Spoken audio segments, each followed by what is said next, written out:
Hello and happy Monday, everybody. It snowed over the weekend. It's going to snow again. How much depends very much on where you live. We will have the latest details. Plus a special election in Alabama. You've seen Roy Moore in the news a lot. What's his connection to Maine? And a video went viral over the weekend on social media of a little boy who was being bullied out in Tennessee. Celebrities all over the place are coming to this little boy's defense. We will have that story. This is News Center now.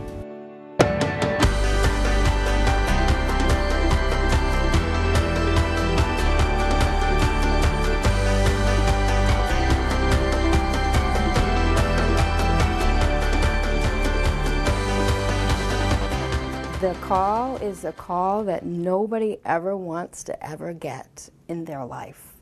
Before she ever got to meet her, the aftermath of a terrible car crash in Eddington. And most of us have cleaned up from this weekend's storm, but there is more white stuff on the way. Hello and happy Monday, everybody. I'm Lee Goldberg. And I'm Amanda Hill. We're going to have more on that story out of Eddington in a moment. First, though, the latest on this storm. All right, Keith's going to tell us where the wet turns to white and how much are we going to get.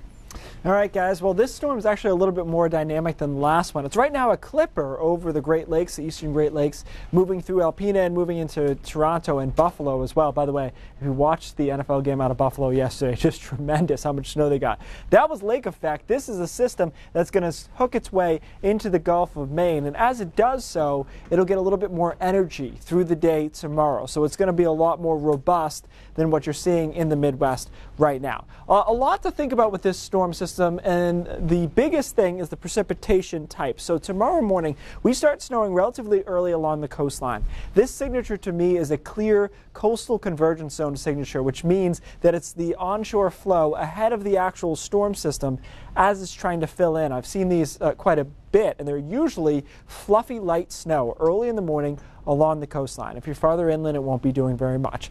As we head to around noon or 1 o'clock, you can see the rain snow line now making some progress onshore and moving into the coastal locations towards 95. The rain snow line continues to push to the north and northwest by 5 or 6 o'clock, and this is where it gets most interesting.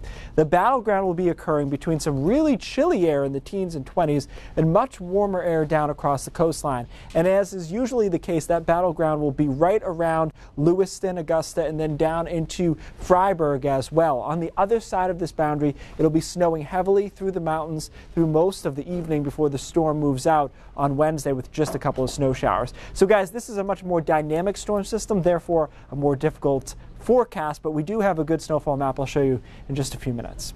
All right, we'll see you then, Keith. Thanks. A family in Penobscot County is really supporting a loved one who was seriously injured in a fatal car crash on Friday. Yeah, Abby Reynolds of Milford is still recovering after a car swerved into her lane and hit her vehicle head on. News Center's Tennyson Coleman spoke with Reynolds' family at the hospital today. Just an awful situation. Hey, Tennyson. Yeah, Lee, definitely awful. Abby Reynolds' family is coming to grips with that moment, and it's shaken them to their very core.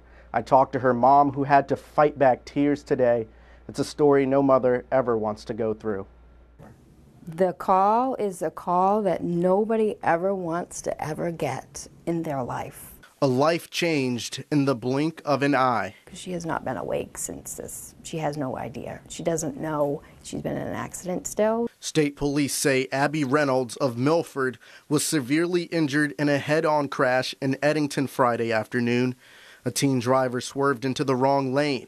That driver died and 2 passengers were also injured, but Reynolds' mom says there was another victim. She was 17 weeks pregnant, and it was a blessing. We were very excited for that. It was, but the trauma. According to the family, Reynolds lost her unborn child after the crash, and the family is devastated, including Reynolds' husband, Gail, who says he did not want to speak on camera. Yes, it's a big loss. Still, in this dark time, the family thinks about the daughter, wife, and sister they all know and love. Everybody knows Abby has the biggest smile that you could ever see. Finding strength in numbers. We know we have to be strong for Abby. Abby Reynolds will turn 25 next week. And despite their loss, this family says they have something to be grateful for this holiday season. She's alive, so that's a gift. What she's going through is still a nightmare, but we always have to check ourselves and say she's here. She's going to be here for Christmas. The family has set up a GoFundMe page called Abby's Road to Recovery. So far, they've raised nearly $4,000 to go towards medical costs in the wake of this tragedy. Now, for a link to that GoFundMe, check out this story on our website and mobile app. Tennyson, it sounds like the community has been helping the family too. Yeah, I mean, I talked to, obviously, the mother and other family members as well. They say they don't really like to ask for things, but, you know, with the way that things turned out, they found themselves in this situation, and there are people that they don't even know donating to their cause, so they're really overwhelmed and just happy about that. That's really great. All right, Tennyson, thank you. Police in New York City are investigating a failed terror attack. Investigators say a man strapped explosives to himself and detonated inside a train station near Times Square during rush hour. 3 bystanders were injured. The bomber was taken to the hospital. Most Russian athletes say they are willing to compete as neutrals, according to a past Olympic champion. The International Olympic Committee banned Russia last week from the games coming up in South Korea after discovering evidence of systematic doping of Russian athletes. The chair of the organization of the Russian Olympic athletes said that a majority of the Russian athletes do want to compete in the upcoming Olympics, even if they cannot represent their home country. But more than 20,000 Russian athletes who competed at the Sochi Games have been banned from the Games for life. A Maine radio show is making headlines for a special election in the South. I would like to see an amendment that says all the amendments after 10. Yes. That would eliminate many problems. How the Alabama Senate race is reaching the Pine Tree State. And this unconventional holiday card is making rounds on the internet. Why this mom's message is full of humor and heart. Coming up tonight on 207, it is the quintessential holiday show, White Christmas, the musical. At the Music Hall in Portsmouth, we're talking to the 2 leads and Sally Struthers. And a visit from the boys from Bull Moose on 207. By now, you have heard the name Roy Moore, either because he's the Republican candidate for an Alabama Senate seat, or because President Trump endorsed him, or because of multiple allegations of sexual misconduct with underage girls. Now, several lawmakers on both sides of the aisle have called for Moore to step out of this race, but he has not. His name will be on tomorrow's ballot. A report by CNN released over the weekend has revealed that Judge Roy Moore has a rather bizarre connection here in Maine. Christina Rex has more. The Aroostook Watchmen. Have you ever heard of them? The website and radio show are no longer, but for years were run by Mainers Jack McCarthy and Steve Martin. The show's hosts were known for their conspiracy theories. For example, the belief that 9/11 was actually a U.S. government operation, that Jewish lawmakers were planning a Holocaust against Christian Americans, and the well-known birther movement, the belief that former President Barack Obama was not born in the U.S. And as a report by CNN's K-File reveals, Judge and Alabama Senate candidate Roy Moore was twice a guest on the show back in 2011. Here's one clip of Moore's appearance.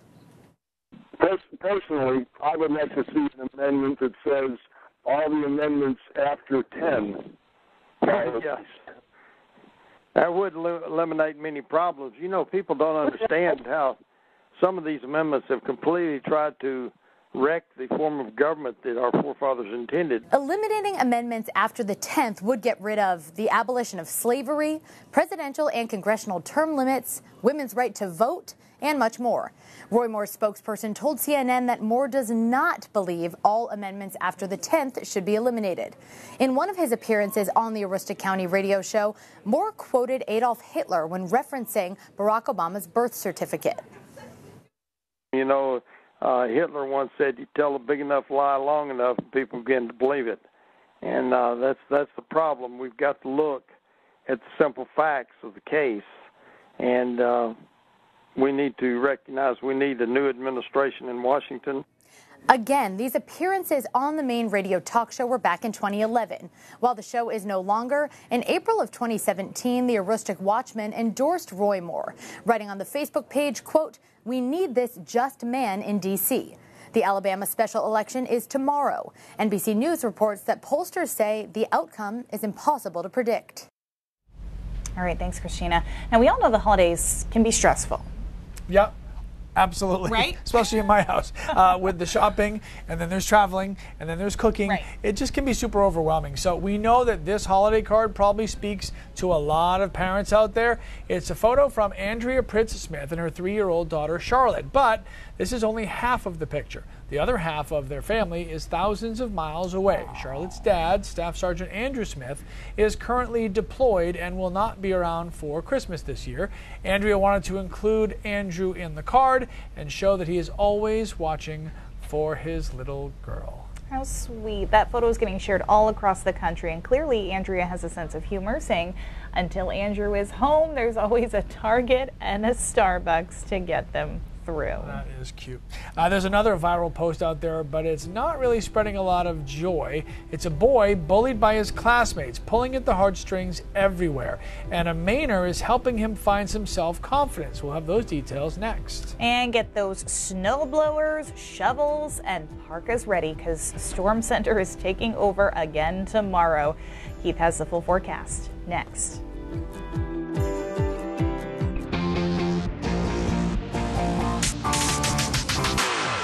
Why do the boy?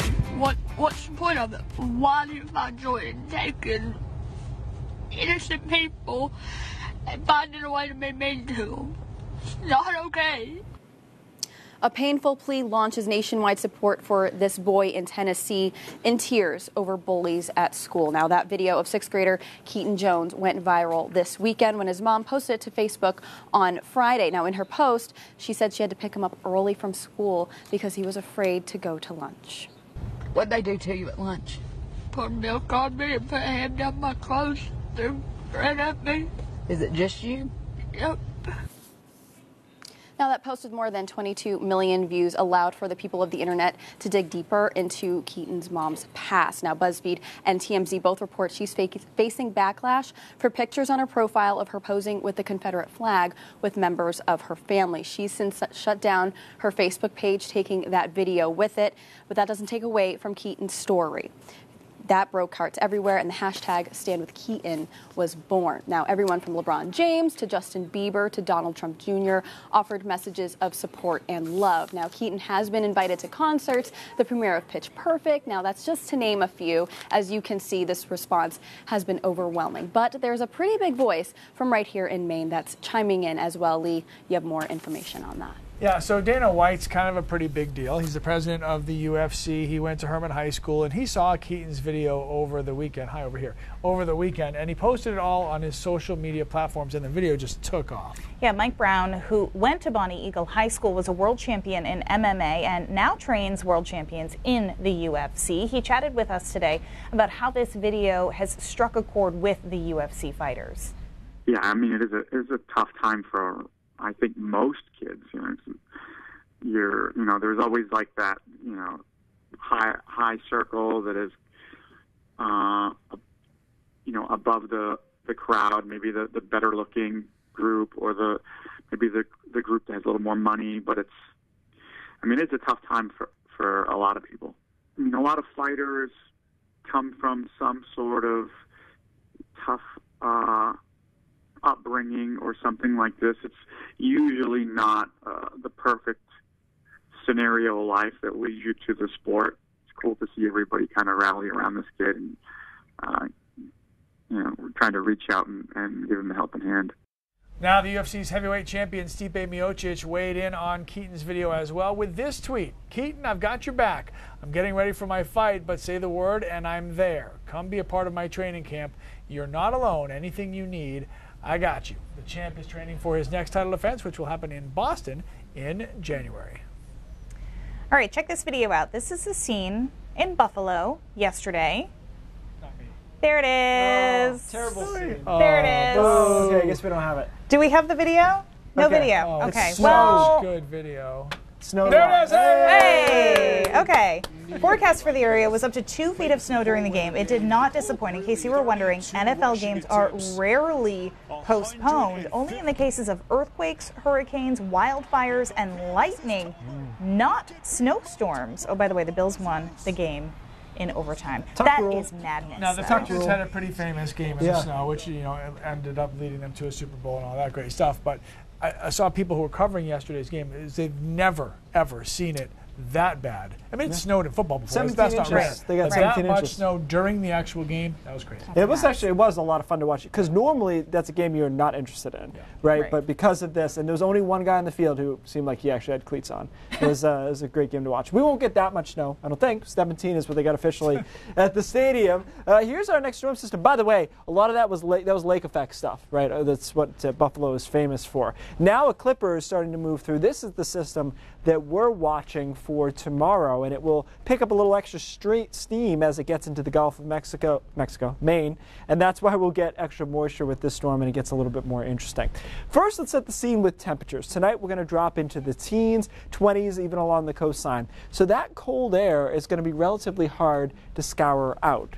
And that's the battle that will go on through the day tomorrow. How much of the warm air at the surface can push out that cold air that's entrenched? For most of us, we start with some light snow along the coastline. That's your coastal front right there tomorrow morning, 4 or 5 o'clock, snowing light, fluffy stuff until we get the whole storm going. And now that rain snow line by noon is trying to push inland a bit. It does so, but it runs into some resistance with some of that colder air into the foothills and mountains here, a place like Freiburg, even Lewiston and Augusta will be a battleground around 5, 6 o'clock in the evening. Meanwhile, it's raining along the coast. The rain snow line tries to push all the way towards Greenville. I don't think it gets there, though. I think it stops short of there and Millinocket before this storm moves out late Tuesday night and into Wednesday.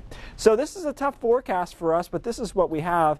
Changing to rain along the coastline where 1 to 3 inches of snow will happen early, and then it will be rain from thereafter. And then 3 to 6 inches of snow. Augusta's kind of right on that line there, and 6 to 10 in the foothills and mountains, just to give you an idea of your towns here. Zoom in for a bit. Sebago Lake coming in around 3 to 6. Turner 3 to 6 as well, and then Rumford 6 to 10, and it could be 10 plus in some of the mountains here as you head up towards Dover Foxcroft, 6 to 10 there, all the way into Greenville and certainly into Jackman, where they could see again in excess of 10 inches of snow. There is a little bit of an ice threat as well. It's not a big one, but I think in between we could see some icing going on in northwestern parts of Cumberland County and York County as well. A little bit of freezing rain in the middle of that transition before we change over to all rain. And then after all of this, it is very cold Thursday and Friday. I'm showing you this to tell you that the slush that occurs tomorrow on the coastline, I would suggest getting rid of it because it's one of those deals where I think the hard freeze is overplayed. You hear a lot of meteorologists say it when it's going to drop into the 20s. That's not going to do it. But 9 will do it. So we have to watch it because it gets very cold on Friday. Perhaps another storm next Monday, so the wintry pattern keeps on chugging here. Okay. Wow, that's awesome. Thanks. Yeah. So we got a bit of a break the last few days, but clearly now there is more snow coming up in the forecast. Yeah, so we asked you on Facebook today if you are ready for the storm sequel. Monica says she and her 6-year-old are so ready for the storm. Robert agrees, saying the snowmobiles are waiting to hit the trails.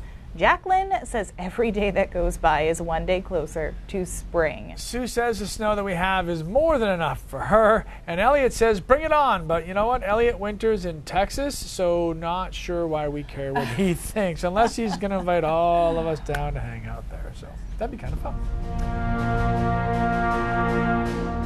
Right now, a police escort is taking several tractor trailers full of Christmas wreaths through New England. Yeah, Wreaths Across America donates the decorations for graves at Arlington National Cemetery. As Danielle Wash shows us, it's a tribute to fallen and an honor for living veterans. From down East Maine to Washington, D.C. It's emotional. A moving tribute to American veterans. Means a lot of tears. Got to thank the people that passed in all the wars. Every December, trucks full of Maine-made Christmas wreaths travel to Arlington National Cemetery, a gift of gratitude placed at every grave. They are the heroes, they are the protectors, they are the freedom fighters. We need to be the freedom caretakers. State by state, Wreaths Across America stops for ceremonies that honor veterans in the community. It feels great. Yeah. Like 100-year-old Army Sergeant Malcolm Foss, who got his own wreath in his hometown of Kittery. And in Kennebunk, a standing ovation. The World War II veteran served in a radio intelligence company, secretly intercepting Japanese communication while hiding in a hole in a volcano in Hawaii. Nearly 77 years later, he knows his sacrifice hasn't been forgotten. Oh, it's been great, yeah. I never expected this. As this caravan heads out of southern Maine, Foss got a front row seat. Enjoy. We'll try not to go too fast. Riding in the lead car to see the police escort, spectators on the streets, and waving American flags along the way. They got to know we all love them and we appreciate what they do. Thanking living veterans on their way to honor the fallen. The caravan travels all week. They also have stops in New Hampshire and Massachusetts. They lay those wreaths on Saturday. In Kittery, Danielle Waugh, News Center. By the way, our Samantha York and Zach Blanchard are following along with that caravan. They're going to have much more coverage coming up on News Center at 5:30 and 6 o'clock. Speaking of News Center at 5:30, Mr. Rob Caldwell here to give us a look at what's coming up there. In the next half hour, here are some of the stories we'll be telling you about. When first responders get into a standoff, they often don't know the extent of the danger. They have to be very careful. But how much are these long standoffs costing taxpayers? News Center's Don Kerrigan will take a look at that. And some people are less than enthusiastic about the snow that is on the way. But at Maine ski resorts, people could not be happier. We will head to the mountains. It's all coming up on News Center at 5:30. All right, News Center now continues in a moment.